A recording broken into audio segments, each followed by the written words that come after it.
This podcast is brought to you by Podcast Nation. You are listening to As a Woman, episode 72, Girl Power, an interview with Dr. Tiffanny Jones. Tiff is an REI like myself. She currently practices in Dallas, Texas. She has quit her job. She exudes confidence, and she views this world a little bit differently, and probably how we all should. Listen up. Welcome to As a Woman, the podcast hosted by fertility physician Dr. Natalie Crawford to educate and empower women. Each week, learn about your health, your fertility, and how they relate to your true self. Become a part of the community fostering collaboration over competition while learning how to authentically find your voice and amplify others as a woman. Hey friends, welcome back to the podcast. I am so excited today. I'm sharing with you an interview I did with one of my dear friends, Tiffanny Jones. She is an REI up in Dallas, and she's just fabulous, a fabulous, fabulous person. I took a break from this podcast for the first time since I started recording it. And it was because of the current events that have been going on in the world. I really wanted to process what I bring to you with this podcast and how I can make it better. And so one thing I've decided is that there'll be more guest episodes, especially from experts in my field included. It is still going to be mostly me. It is still going to be an educational and empowering space, but there are so many other voices that I could share that you would enjoy listening. And I'm starting with Tiff. So Tiffanny and I, like many REIs now, we became Instagram friends first, which is outrageous because our field is so small. We followed each other on Instagram. We always got along. And we were both invited to a think tank dinner at ASRM last year. And I got the pleasure of sitting next to her. And let me tell you, that was such an eye-opening experience because there's a piece of me that sits here and talks to you all about being confident and owning who you are and making no apologies for yourself. But I've been learning that, and Tiff lives that. And it is impressive to see somebody stand up for what they believe in without any doubt, speak her mind with full confidence. And really, I strive to be more like her when I am in some situations. She's also absolutely brilliant and fabulous. She went to medical school at Meharry Medical College in Nashville. She did her residency in OBGYN at USC, which is a fabulous program. And she did her fellowship at the Mayo Clinic in Rochester, Minnesota. She has now had 2 jobs. She's in her second job because she quit her job. You know it. You know, she and I both believe so many times we choose a position based out of fear, and a choice made out of fear is never going to be the right one. I'm going to jump right in and get to it because I know you guys want to hear this. She's fabulous, fabulous. We're talking about her journey in medicine. We are talking about girl power. We are talking about being an infertility doctor. We are talking about being a Black woman in medicine, and especially health disparities in our field, and how you can be a better ally for those around you. Warning, it gets really personal and vulnerable, but it's really great. Thanks, friends. All right, guys, and I am so excited now to have Dr. Tiffanny Jones with me. Tiffanny, welcome to the As a Woman podcast. Thank you so much for having me. I love this podcast. I love you personally and professionally. You are my spirit animal. So thank you again for having me. I love you so much. For those of you guys listening, Tiffanny and I just decided that we have our own song. It's an Ariana Grande song.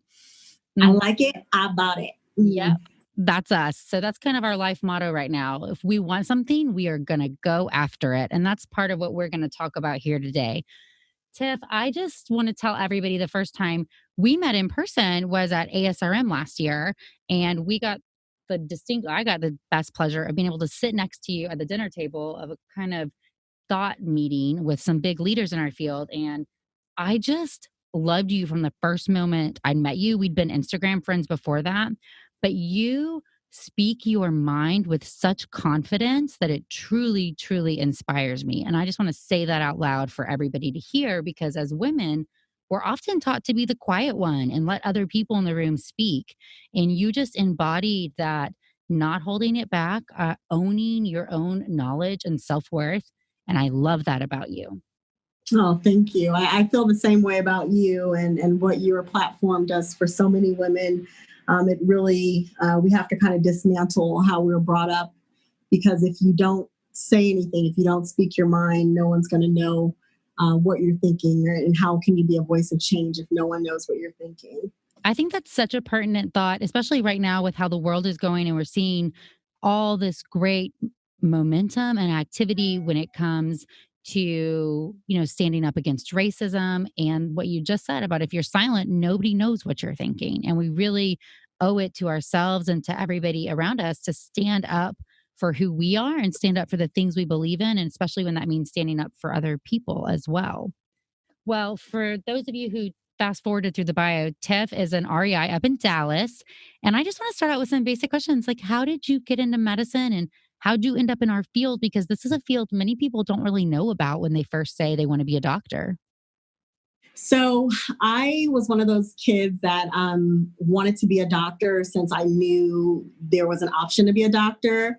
I had a Black pediatrician where I didn't know really of any Black professionals growing up in California. I was raised in a single parent family. My mom had me when she was very young. She was only 17 when she was pregnant, but she went back to school and became a school teacher. But my pediatrician, Dr. Littlefinger, he, unbeknownst to him, inspired me to want to be a pediatrician. And so that was just my goal. It was very easy in a sense, because while everyone else got to kind of think about what they wanted to do, I just knew I want to be a doctor. I want to be a doctor. I just said it, I manifested it. And everything I did from that point on, from 4, was just how do I get there? And why I'm not a pediatrician is because once I did my pediatric rotation, I realized kids don't talk. Kids are always sick. And I don't know how I can diagnose people who don't talk, and I love to talk. So I was like, that oh, wasn't no, a good match. That wasn't. No, it was not a good match. It was just like, oh no, I'm gonna get sick all the time, and they don't even talk to me. So on my rotations, I went to Meharry Medical College and had a really great experience with the OB-GYNs and that rotation, and was like, wow, I can experience a woman's life from very early in her formative years as a teen to all the way to menopause. This is excellent. I can do surgery. I can do everything. And then when I went to USC for residency, I was introduced to reproductive endocrinology and infertility. And I had a very extensive science background. I did about 10 years of research in microbiology. And look at you, girl. Yeah, girl. I know you I were look good and pipetting, young, but I done did some things in my life now. And because REI is so innovative, it's so new, it was just a perfect match of being in women's health, being on the forefront of medicine, and being able to be there as things change. It was a match made in heaven. And the cherry on top were the patients who were just like me, these goal-oriented people who, just needed help in this area of their life. And I'm like, well, I'm for dang sure, I don't know if I can use my colorful language on your show, but for dang sure, I was going to make sure that fertility wasn't going to be something to impede them when they really sacrificed everything to get to where they wanted to be, whether it's career or education. Having a family was not going to be something they couldn't aspire to just because they put their focus on something else for, what we call the reproductive years of our life. So REI is where it's at. And anybody who's, doesn't know about that field, it has brought me so much joy. It's such I love our field so much. It is both more than I ever expected, yet also at the same time, so heartbreaking at moments. Mm-hmm. And OBGYN is like that in general, but I don't know until you're really the one holding that woman's hand throughout their whole journey. Yes. If you don't really know what it's like to feel the same pain that they do if you can't get there. And you and I both have conversations with women telling them, or couples just saying, it's time for a new plan. This one's not going to work. And that's we're very privileged to be able to sit Mhm. with people in those really difficult moments of their life. We get a lot of joy too, but I think I was never really prepared for I mean, I love it, how close we get with our patients. And it is Yeah. both highest highs, low lows, Lowest lows. Yeah. low lows. Some of our stories of, heartbreak are just, they stay with you and you don't forget Mhm. them. But And they empower you for the next encounter.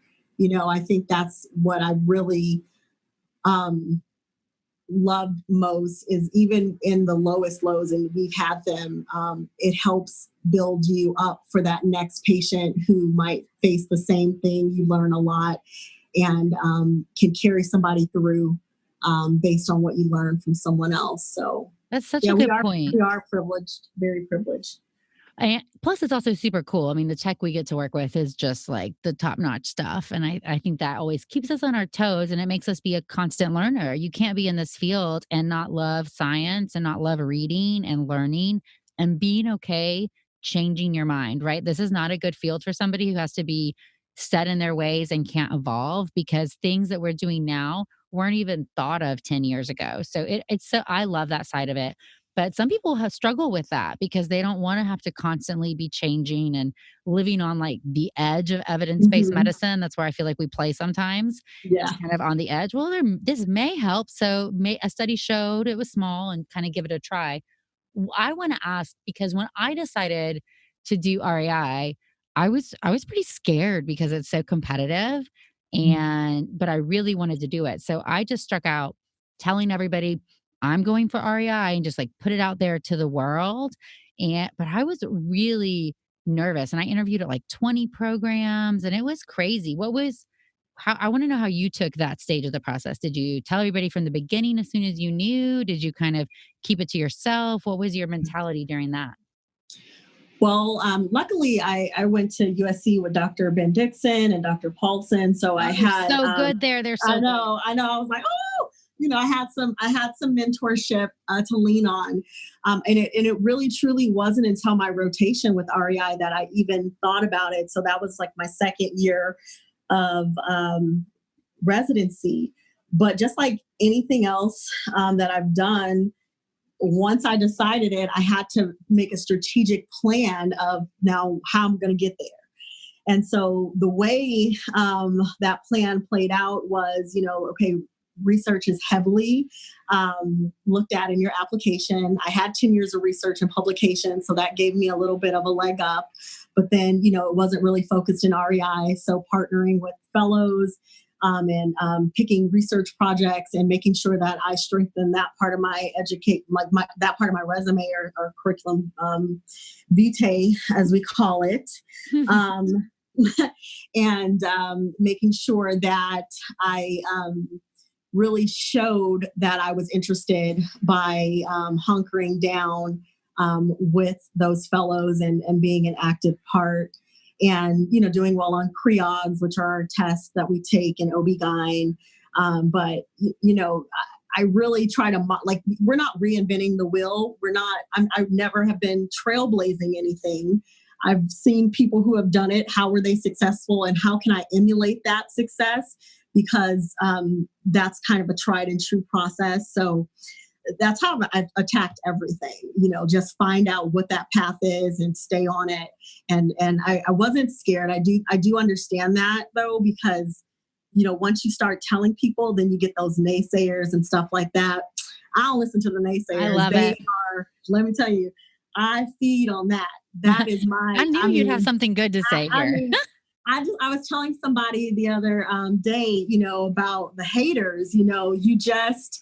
They don't know that for this car over here, this little red wagon, little red Corvette. Yeah, that's me. They pour the gasoline in that tank. So as much as you want to put in negative to me, you just don't help me get further. So it's you would probably do better by feigning support than giving me out heat to detour this from getting anywhere that it's supposed to go. So I never fear that. I thoroughly enjoy people saying, you're not going to do this and you're not going to do that, because it's happened my whole life. even, going to medical school, my counselor at UCLA, you'll never go to medical school. It's like, oh, okay. Watch me. Oh, girl, you gonna get a grad. You gonna sit in the front row at my graduation. Don't worry. I'm gonna send you an invitation. I'll fly you out.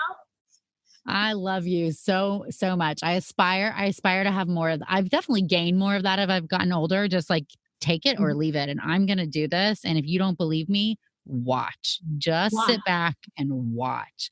Yeah. But I was not quite as confident as a resident. I think it just took time to develop. And I was the same way. I did research. I was like going and pipetting after doing a night shift of OBGYN. And the thing that I always tell, because I get asked all the time on social media, oh, I want to be a fertility doctor. What's the best thing I should do? Going to residency at a place that has a fellowship, one of the best things you can do, because the opportunities and the people you meet, you can't replace that. You really can't.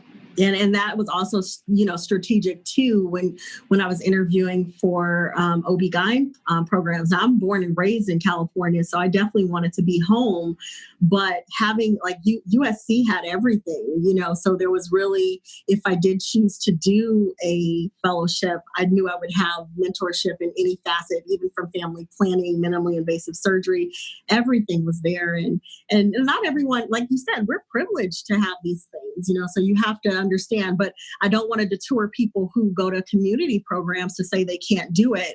You just know that you need to go ahead and find that mentorship somewhere, and the road might be a little harder for you. Yeah, you kind of have to make your own way. Yeah, you kind of have to make your own way a little bit more, I think, if you're at a community program or, even an academic program without an REI division.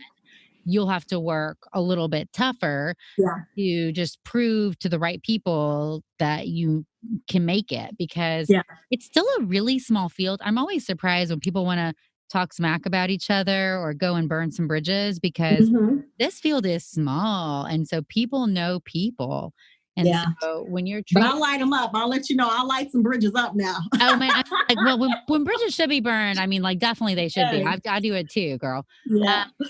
In general, I think there's times where people are like, well, this is small field. We should be mindful of, I see it a lot on social media. People kind of not treating, I don't know, like things you would never say to your attending. Somebody would say in to a comment or something. That's a whole different story. I want to ask about you. So you're in Dallas and you did fellowship at Mayo, right? So yes, I did. Mayo's fabulous for those people who are listening, but super cold.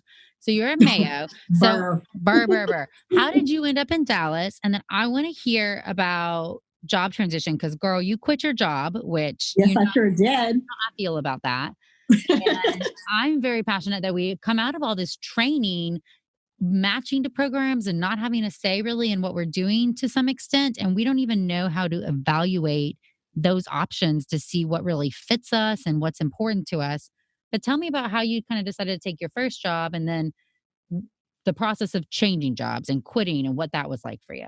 Yeah. So I, let's see, what was the first thing? How did I get to Dallas? So I have a life partner. I call him the Stedman to my Oprah. I love it. We're not married, but we've been together since medical school, and it works for him. And so if it works for him, it's working for me for right now. He's a psychiatrist, and I love him very much. So shout out to that man of mine, my little Stedman. We love you, Stedman.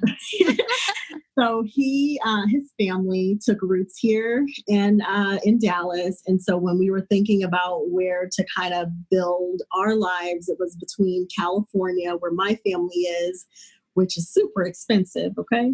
Yeah. Or a nice little Dallas that doesn't have any state tax. And I was like, well, I can fly to see my family on the money I save from taxes here. So, and his family is very lovely. And Dallas, I think Dallas is a very great city. We live in the Frisco area, and it reminds me of places I grew up in Southern California. Family oriented and, kind people. I enjoyed visiting his family here. So it wasn't really a difficult decision to come out here. I was offered a job, kind of recruited a little bit by a former fellow that I knew from USC. And the way she was brought into the company really, I was just like, wow, they built an office for her and she got to pick out her tile and, everything. And I was like, everyone had their own clinics. And for me, I know the type of person I am. I really, I'm social, but I really am a person who likes to have their space, and get to see their vision and treat their patients the way that I see fit to. Some autonomy, right? Patient autonomy, physician autonomy, and so that's how I got to my practice. I will say when I got there 2 weeks in, it was very different than what I thought it was going to be, and that's okay. They wanted me to just be in a clinic with another provider. And that was a shock because it wasn't what I desired coming out of fellowship. And had I known that, I wouldn't have, taken that job. And I learned in that situation that your contract really matters. You're a contract man. Yes. Let me tell you, there's a lot of things that matter in this world, and contracts is definitely one of them. We'll talk about some other things that matter also, but contracts matter because companies protect themselves as they rightfully should, and the employees should as well. Whatever is in your contract is what's in your contract, and what's not in your contract is not in your contract. And so that was a learning experience because as we transition through or matriculate through undergrad, grad school, medical school, all these things, we're not focused on the business part of our lives at all. And so these are growing pains. I think, the statistic is how many people leave their job after the first 3 years, it's like 70% or something. And this is why, because we don't know anything. And it's not their duty to teach us, but they're going to teach you something. I learned something. I thank them for it. They should be very proud of what they have taught me because they've made me into a better person. So my next contracts will be my own. Yeah. Because you just have to, you have to understand the way of business so that you can be a good physician, but you can also take care of yourself in a business sense. And so I made the decision after, some soul searching just to say that, if people aren't going to be able to give you what they say they're going to give you, you're going to have to get it for yourself. And that's okay. And it's not their responsibility. Ultimately, my responsibility and my happiness is myself. It cannot come from an external source. It would be great if it could, but if you can't do it for yourself, and my grandma told me that long ago, and I should have listened to her. You listen to your grandparents, but if you can't make yourself happy, who's going to make you happy? And that's why I left to go find my happy in a situation where I can control it for myself. And so now I'm in a situation where I have a lot more say. It's a smaller group, and it's going very well thus far. I'm so proud of you. I think you hit the nail on like so many good points right here. And I want to say we are often so excited to get to that stage of the first job, and nobody's talked to us about contracts. You don't learn any of that along the way. Yes, you do your due diligence and get a lawyer, but contracts by and far are favoring the person who wrote the contract, which is the corporation or, what the practice or whatever situation it is. And that's because that's their lawyer's job to do so. Yes. There were so many traits about myself, and many I feel much more confident about now, but you don't want to mess up this relationship. Like, you like the job, you like what they're selling you. You can have your clinic, your autonomy, you can do this. That sounds good. And there was I wouldn't have verbalized it or maybe recognized it at the time, but internal fear of not wanting to like rock that boat. Right. That made it hard to really negotiate from my best position. Yeah. And, feel like oh, they're not going to well, they told me this, so I'll believe it. And you just said, Right. what's not in the contract is not in the contract. If it's implied in the contract, it is not in the contract and it is not in the contract. So if there are things that are really important to you, you have to lay them out on the table real early and you have to stick to them and you Yeah. have to be okay walking away. And that's Yes. what's so hard, right? You have to say and feel confident enough in yourself to say, there are other opportunities because there are. Yeah. And taking one, and then you're in some contract with some non-compete or some this or some Mhm. that was not favorable just because you felt like it was the only opportunity or this or that. You're hurting yourself in the long run. So, you have to be afraid or not afraid to say, I deserve better than this. This is Mhm. not going to make me happy in the long run. So why settle for it now? Yeah. And I think it's just very interesting. So I felt the exact same way. I kind of felt like things were told to me one way and then in reality, it was a different way. And Mhm. that's okay. I mean, that hurts the, corporation or the employer as well, because it doesn't do them any good. Yeah. They lose a ton of money when employees leave, plus they lose Right. goodwill. So I don't know. Yeah, I think it is best to, well, let me take it from the beginning of the thought.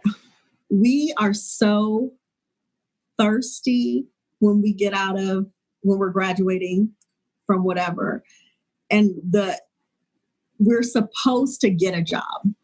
No one is ever saying, at least this day and age in medicine, is, be an entrepreneur, make your way. It's just like, you got to get a contract. Do you have a contract?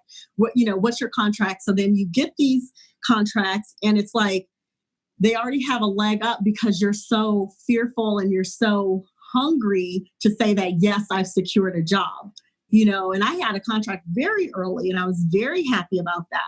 But that was also part of the problem because my mentality was like, I'm secure because I have this job, because of, how our mentality is, like where we're so scared of, like what it says about us if we don't have a contract or don't have a job right out of, residency. And then financially we're burdened too. I mean, I don't know about you, but I have loans, you have to pay bills and things like that. So I think, to anyone's listening that's making transitions like that, you have to know that there is always going to be another opportunity. Look at your life thus far.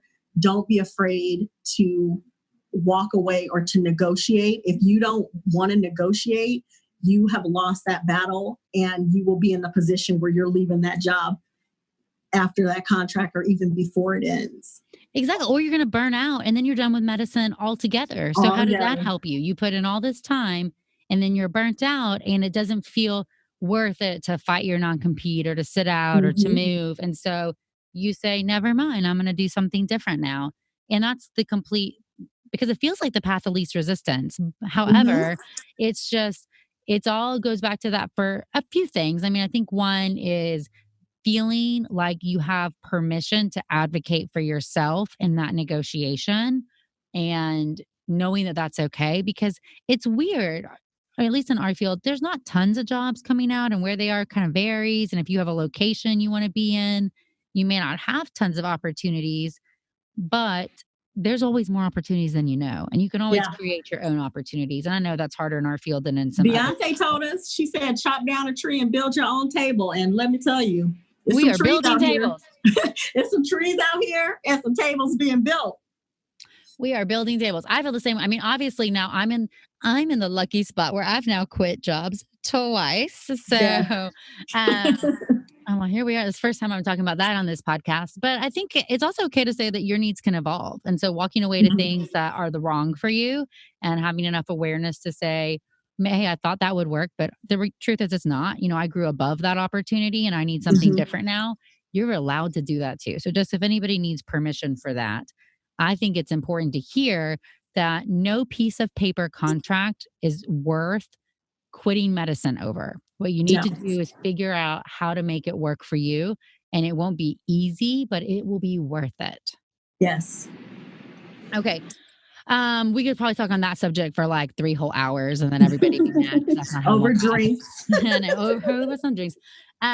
I want to know about, your experience. So you're one of the very few Black female REIs. There are not very many. And so what was your experience as a Black woman in medicine? How are you interpreting? You must be emotionally exhausted, partially not even wanting to talk about this after kind of Mhm. the past couple of weeks. But I'd love to hear about your experiences in medicine and just some, sharing with my audience what it was like, because I think that's one thing that a lot of us are realizing is that when we were silent or sitting next to you at Mhm. dinner, there may have been things going on that I was just completely oblivious to as a white woman Mhm. next to you. And I think trying to see the world more through some of the experience that you've been through is helpful for everybody.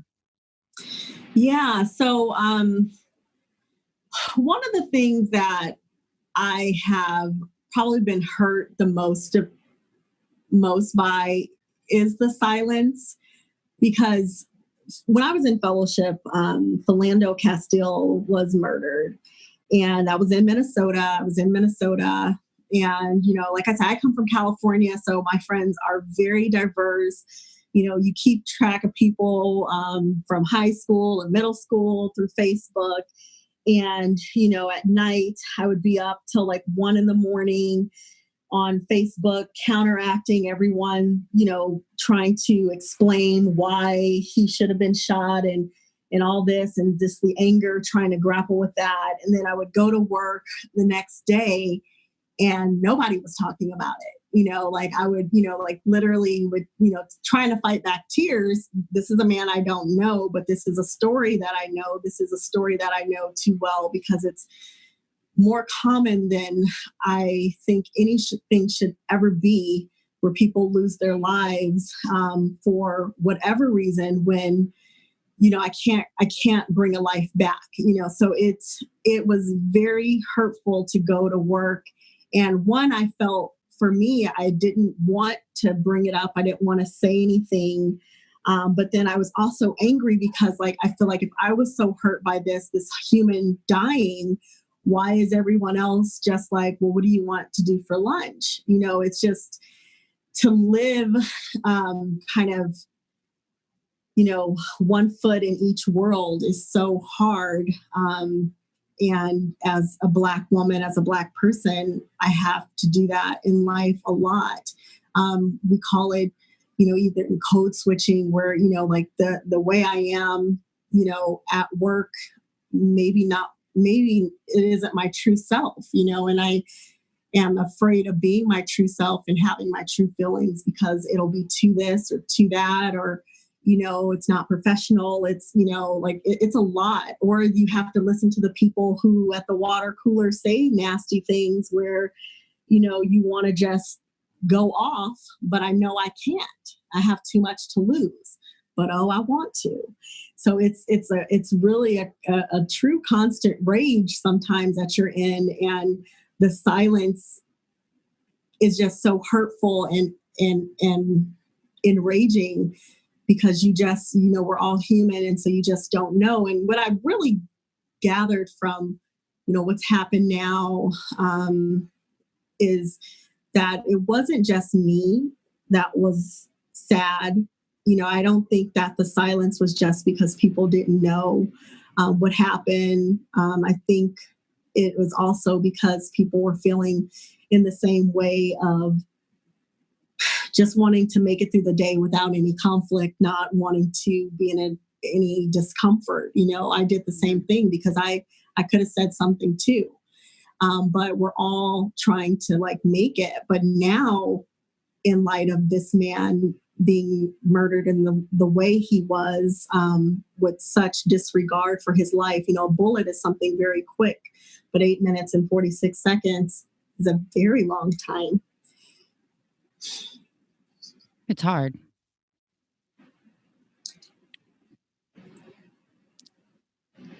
But I know that so many people feel what I feel. I just want to And give you it's a hug really, through the Zoom call right now, but I can't. But I really want to. And I had but it's so powerful to unite everyone in a way that just lets us know we're human, We're all human. We all bleed. We all feel. And someone losing their life like this should not happen no matter what they look like. And we're all going to be uncomfortable and move the pendulum, move the marker so that we can be safer. All of us. Because if some people aren't safe, none of us are safe. And I think, I don't have kids. I see your beautiful kids on Instagram. We want to leave this world for these people in a better place than where we got it. And it's much better for me than it was for my mom. It's much better for my mom than it was for my grandma. And it's much better for my grandma than it was for hers. But we can do better, and we're going to do better. So much better. And I'm so moved because we're just all in a space where we're going to be uncomfortable and show that we we feel, and I think in the past, maybe some people are just having an awakening where they now finally see it. But I think a lot of people did see it. It was just more comfortable for us not to say anything. And as a Black woman, I'm very happy about that. I'm happy about where we're moving to. And it has been hard for me in some senses, but it's hard for everyone in a sense in their life. I understand everyone's journey. If you're a woman, if you're LGBTQ, if you're anything that is on the fringe, even the white man, he has his own things that he has to deal with too. Everybody has something. And what this movement is truly at its depth is like, we're going to come together and we're going to say that your pain is my pain. And as a people, we're going to figure out how to make it better so it doesn't happen again. And after this movement, after this has been resolved, we'll move on to the next thing together, where if there's something else we need to fix, we're going to fix it together and start leaving this world better for your kids.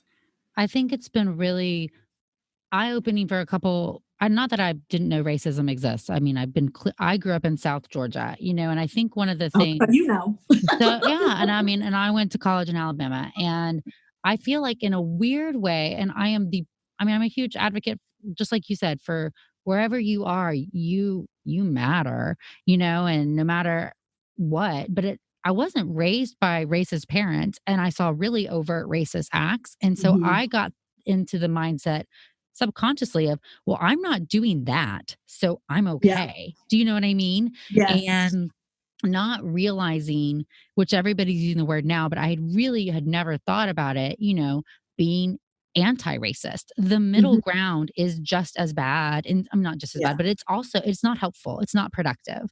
So you have to actively not just say, I'm not doing that, but say, why are you doing that? That is bad. Yeah. That is wrong. And standing up for, when you see discrimination happen, call it for what it is. Tell people they're being racist and using actual real words and not shying away from them. It's been very eye-opening. My kids are 4 and 5.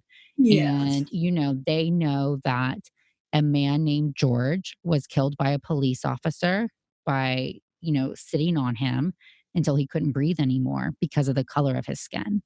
And we thought that was important for them. This is a pivotal moment in the world, and we've talked about it, but they just can't understand why. They really can't, and I think it's not that they, don't see color or whatever that is, but I think what it's really showing me is that they need to learn why. They may not be taught in school why, but they need to know why, and they need to know where this comes from so that they can carry this moving on to further generations, and that this can be a real true moment of change. But it's heartbreaking to kind of just be on the side of watching your friends hurting. And I know, like you, I know you're hurting, and I know you're both exhausted and emotionally drained, yet in some ways you're broken, but you see that change is happening and that it feels good. So it's like a very weird mix of emotions. And who's paying for my therapy? That's what I want to know. Yeah.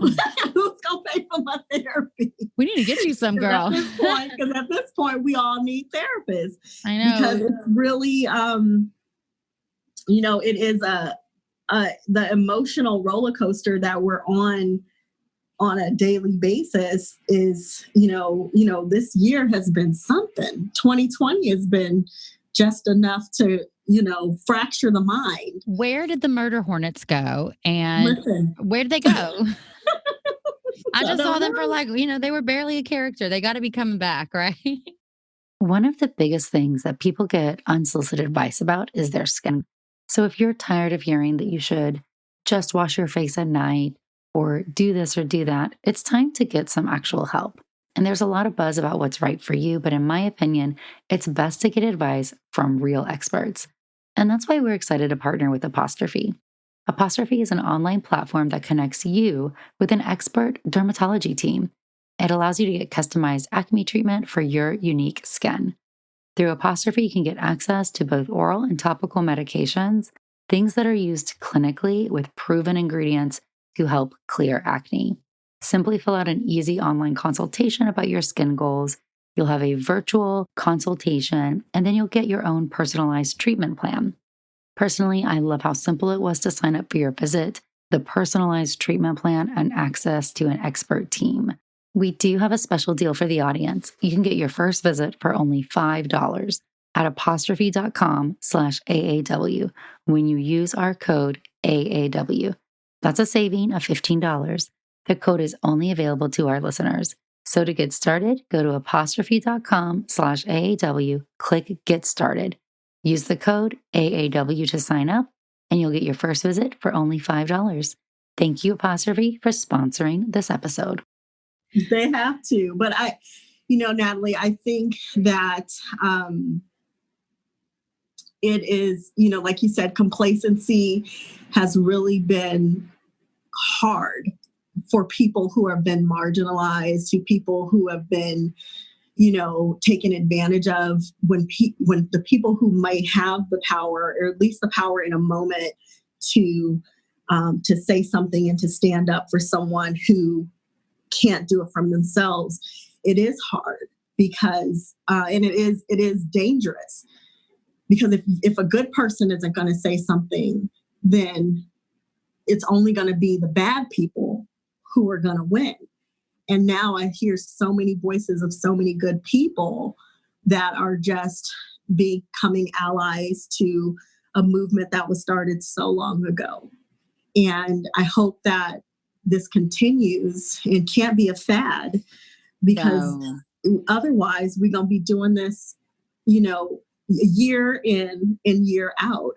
And I'm tired. I don't speak for every Black person, but every Black person I know is tired, and so we really, we need to make this move. I just saw Dave Chappelle's, he did a little impromptu comedy show on, and I'll send it to you if you haven't seen it, on Netflix is a Joke.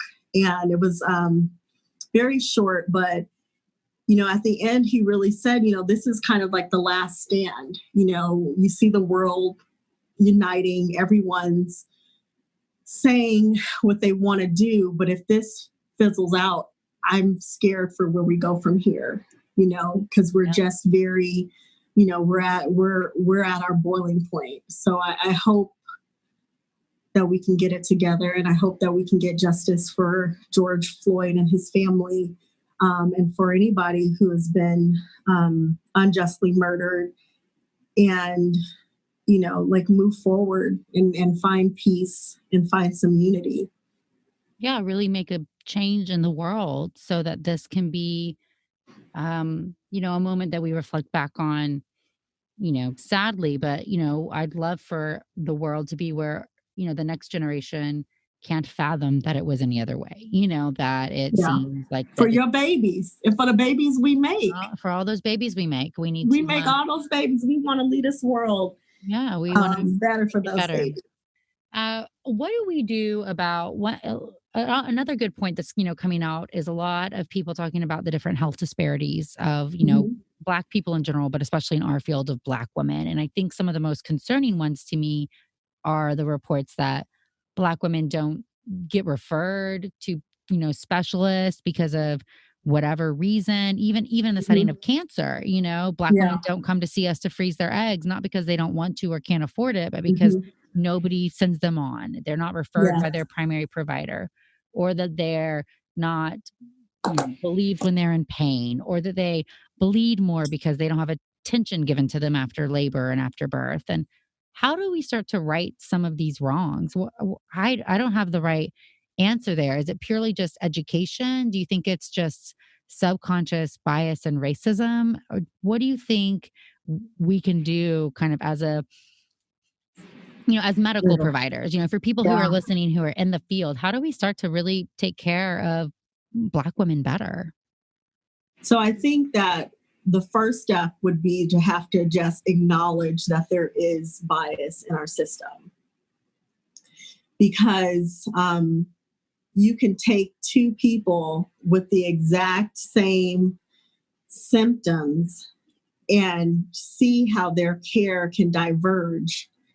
And that divergence of care can sometimes be just one critical difference. Okay. So once we just, and it's so hard, because then it's like, oh, I'm not a racist, I'm not this. It's like, don't focus on that. Just understand that we have biases and our patients are suffering. And if you're truly in this for helping people, this will help people tremendously by just acknowledging, taking a breath, taking a step, and making sure that you check that bias before you write that script, before you close that note, because somebody's life is depending on it. When I see women referred or not referred, I think we make assumptions on patients. It's not just Black women that it happens to. You can look at someone and say they can't afford IVF, and so then you put them on a different course. I think we all have to just check that so we can administer care equally and equitably to everyone. I think that's the first thing that we have to do is check that bias. But I don't know how well it's being addressed in school and medical school and residency and fellowship, because I think we're so hung up on, well, it's not me, I don't do that. And when you think like that, then if no one has a problem, then how are you going to change anything? There's nothing to change if no one has a problem, but the statistics tell you there's something going on. I think for women, Black women especially, like we've always had to do, we're going to have to take some things into our own hands to make sure that we're being heard. And it's unfortunate, because I don't think that burden should fall on us, but because the repercussions fall on us until the system is fixed, you have to be an advocate for yourself.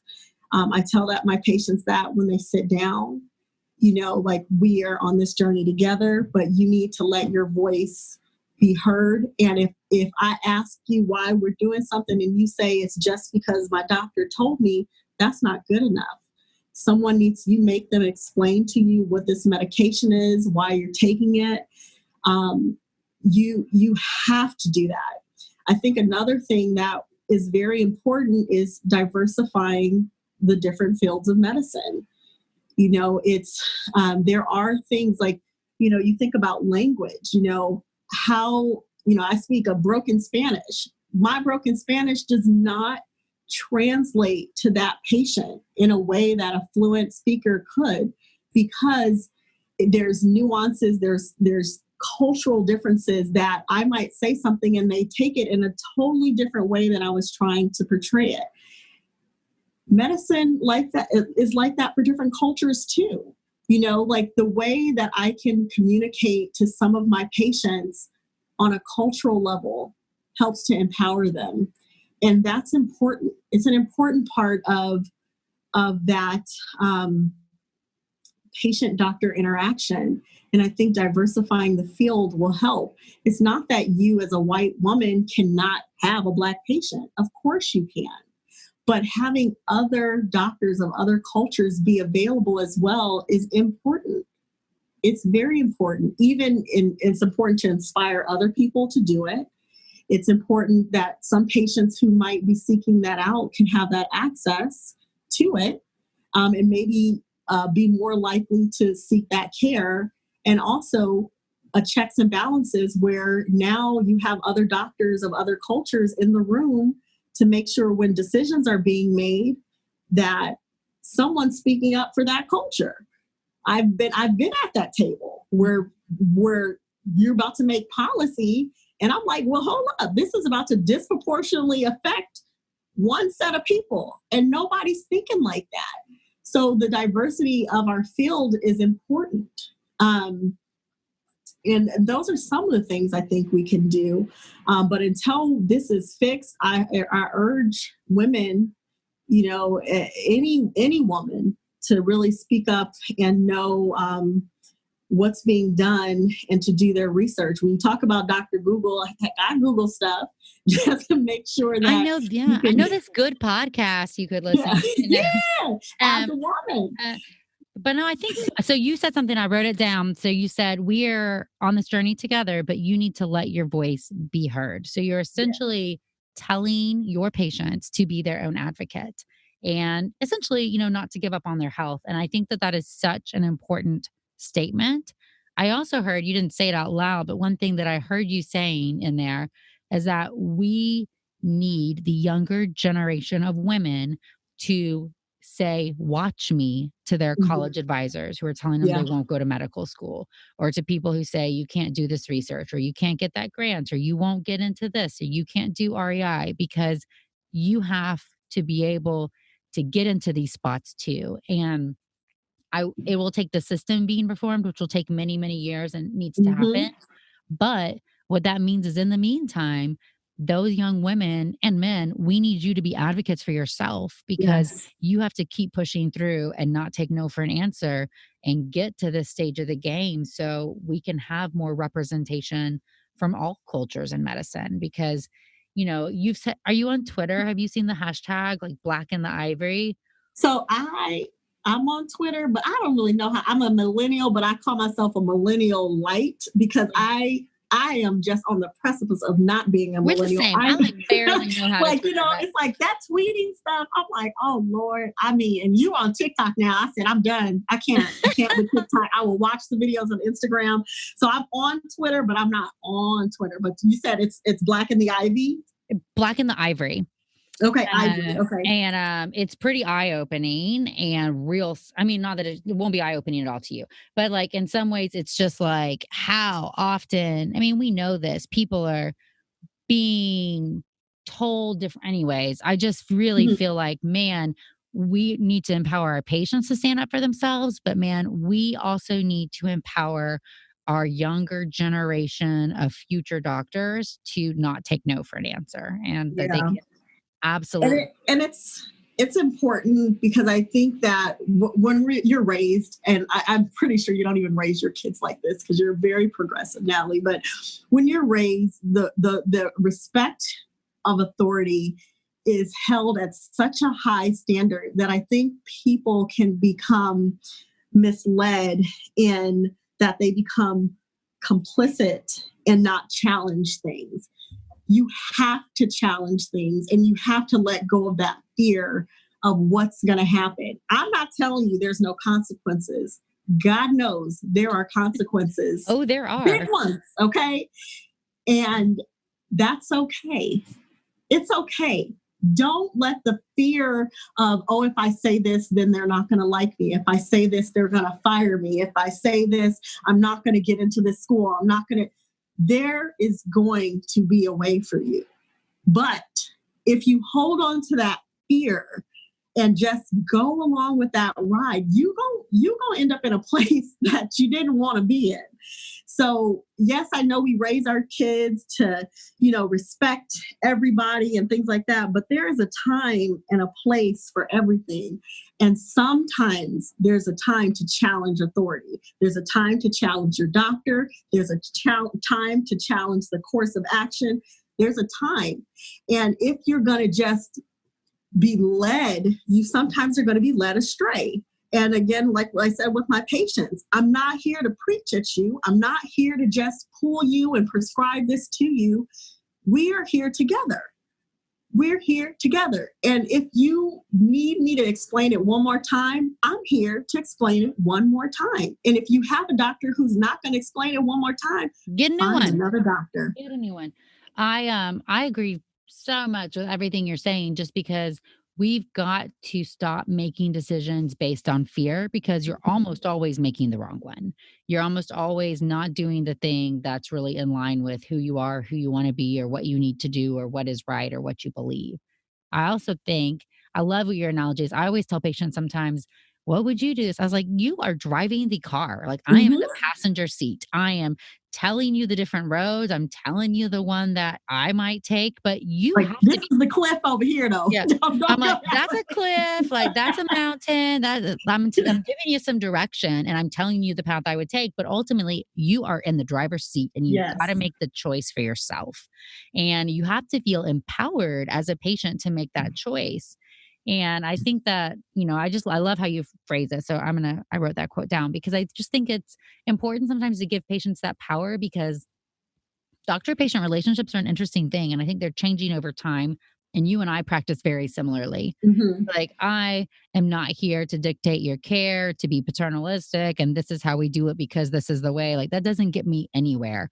I'm in it for the relationship. I want to be there with you through the journey. And we do that best together if you know why we're doing what we're doing. And I know you practice the same way, but not everybody's like that. And so I think you've got to, advocate along the way for yourself the whole time.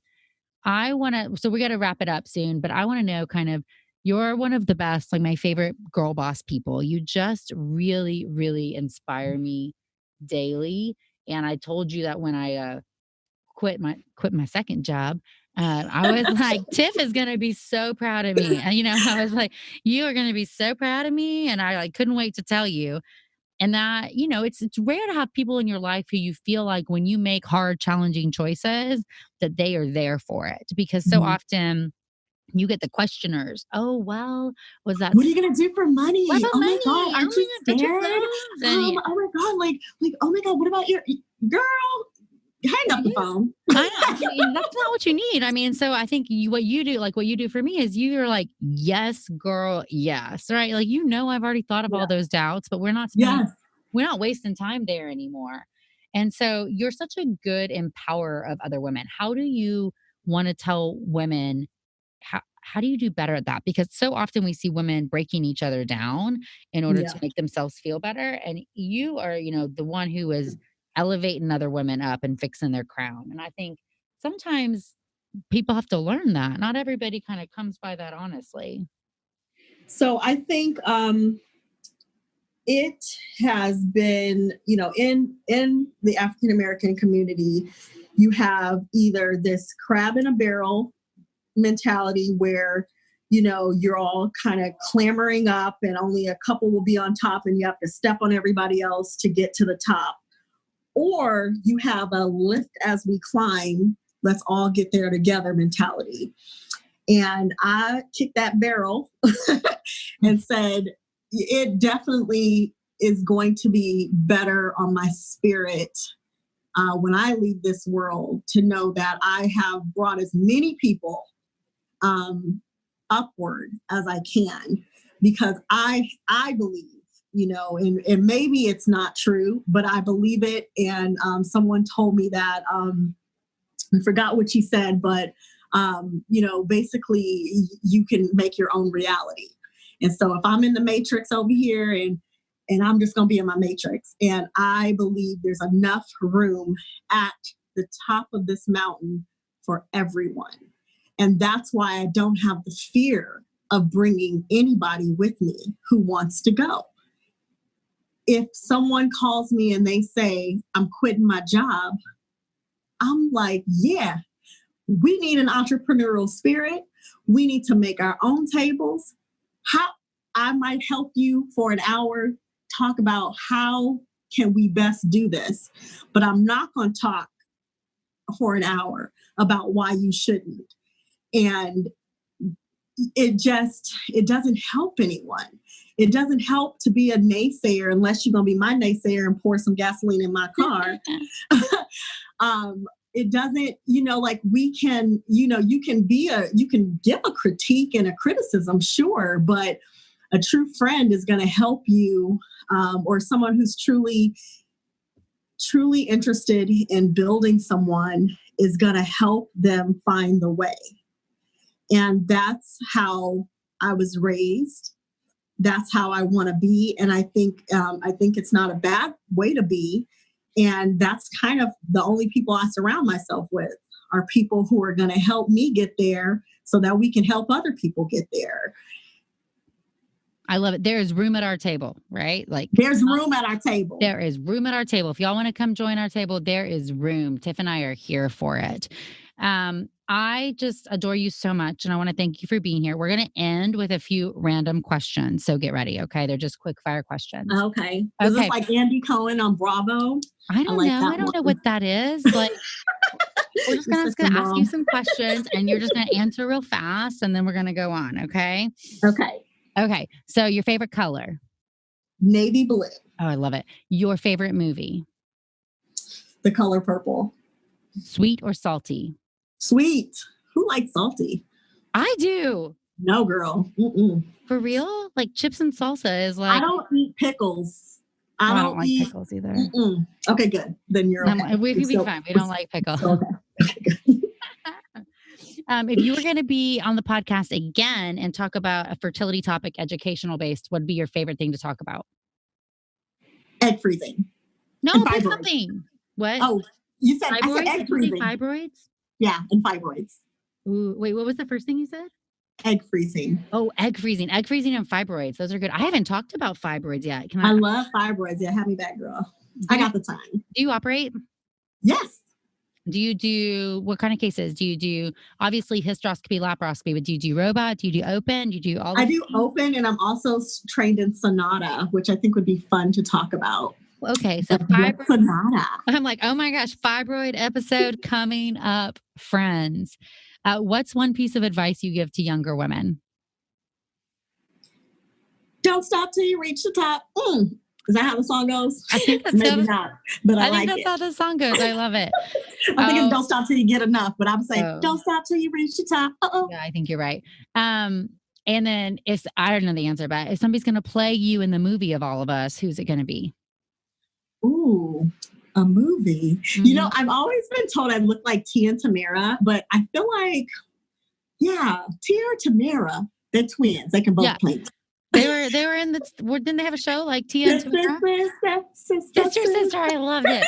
Oh, so good. Okay. And you're on social media and all the places. Why don't you tell everybody how they can follow you to learn more as they anxiously await the fibroid podcast that I'm going to make you do? Okay. Yay. So my Instagram is at tjonesivfmd. I practice at Conceive Fertility Center. So it's www.conceivefertilitycenter.com. And I think all my other things like Facebook and Twitter, which I don't tweet, they're all the same, like at tjonesivfmd. The one thing I will say, if you ever try to find me, there are lots of Tiffanny Joneses in the world, but there's only one Tiffann. Double N, get it right. Why? Okay. So if you're ever looking for me, if you're going to slide in them DMs and ask me all these fertility questions that I cannot answer, I know. I'll give you some education, but I cannot give you advice. That's how you find me. Okay. Well, thank you so much, Tiff. Just love you tons. This was Just a great conversation. I feel like it could go on hours and hours, but I appreciate you being open and vulnerable and just sharing some of your spirit with the rest of us. So much love. It was cathartic. Thank you so much, Natalie, and much love to you and your little babies and your husband. I hope you guys have a great weekend. Mwah. All right, friends. Well, that was just such a fun conversation. I'm 100% going to have Tiff back on to talk about fibroids for sure, because we haven't even touched on that on the podcast yet. I would love to know who you'd like to hear on here. As I said, I'm still going to have my voice. I'm still going to pour into this podcast the time I always have. But I do think that hearing other people's stories is really helpful. And I always say, your voice is your most powerful tool. You must use it. Your story will inspire other people. You can change somebody's life just by speaking up or speaking your truth. And I think we have a lot more people who we can hear from and learn from and start to change this world for the better by educating ourselves, by empowering ourselves, and by empowering others. So just a huge thanks to all of you. If you listen this far, it's an hour in, much longer than my normal podcast episodes, but 1000% worth it. As always, I love every comment you guys send, every suggestion, rate, review, those things, they really do mean a lot. If you want to follow along on Instagram, it's at Natalie Crawford MD. If you want to watch a YouTube video, I'm getting it up and going. We've crossed over 1,000 subscribers, which is a big number in the YouTube world. Natalie Crawford MD, you can search that and you can find it. I cannot wait to teach you guys more. You can also start following the new fertility practice. I'm going to talk about that next week, Fora Fertility. Our Instagram is at Fora Fertility, Fora, and there's going to be a lot of educational content, plus behind the scenes of starting a practice, because it is crazy, it is exciting, it is fun.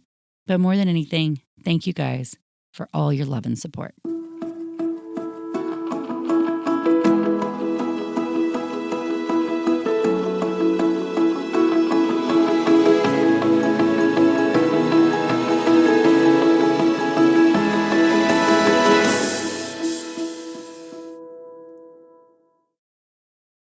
My name is Len Webb. And I'm Vincent Williams. We'd like to welcome you to our documentary podcast, The Class of 1989. Over the course of 6 episodes, Vincent and I will examine the importance of 6 Black films that came out in '89 and how they shaped and influenced popular culture, filmmaking, and society in general. Come on, sucker. Let's get it on. New episodes will begin running weekly on March 6th.